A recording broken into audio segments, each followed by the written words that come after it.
मिरज पंढरपूर महामार्गावर अज्ञात पुरुषाचा कुजलेल्या अवस्थेतील मृतदेह आढळला। मिरज शहर पोलीस ठाणे हद्दीतील मिरज पंढरपूर महामार्गावरील नशेमन हॉटेल समोर मखदूम यांच्या मालकीच्या जागेतील पत्र्याच्या शेडच्या मागील बाजूस एका अज्ञात पुरुषाचा मृतदेह कुजलेल्या अवस्थेत आढळून आल्याने परिसरात खळबळ उडाली। मृतदेहातून तीव्र दुर्गंधी येत असल्याने स्थानिक नागरिकांना संशय आला। त्यांनी याबाबतची माहिती आपत्ती व्यवस्थापन स्पेशल रेस्क्यू फोर्स SRF आपत्कालीन पथक तसेच मिरज शहर पोलीस ठाण्यास दिली। माहिती मिळताच पोलीस अधिकारी, अंमलदार आणि आपत्ती व्यवस्थापन स्पेशल रेस्क्यू फोर्स आपत्कालीन पथकाचे कर्मचारी घटनास्थळी दाखल झाले। घटनेची माहिती समजताच परिसरात नागरिकांची मोठी गर्दी झाली होती। घटनास्थळी पाहणी करून पंचनामा करण्यात आला। मृत व्यक्तीची अद्याप ओळख पटलेली नसून त्याचे वय अंदाजे 30 ते 35 वर्ष असल्याचे सांगण्यात येत आहे।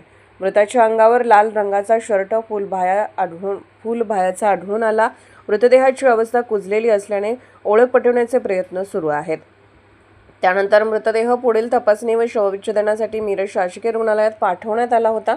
या कारवाईमध्ये जिल्हा आपत्ती व्यवस्थापन व स्पेशल रेस्क्यू फोर्स आपत्कालीन पथकाचे कैलास वडार, महेश गव्हाणे, सागर जाधव, राकेश शिंदे, महेश पाटील, आकाश घोलव, आसिफ मकानदार आदींनी सहभाग घेतला। या प्रकरणाचा पुढील तपास मिरज शहर पोलीस ठाणे करीत आहेत।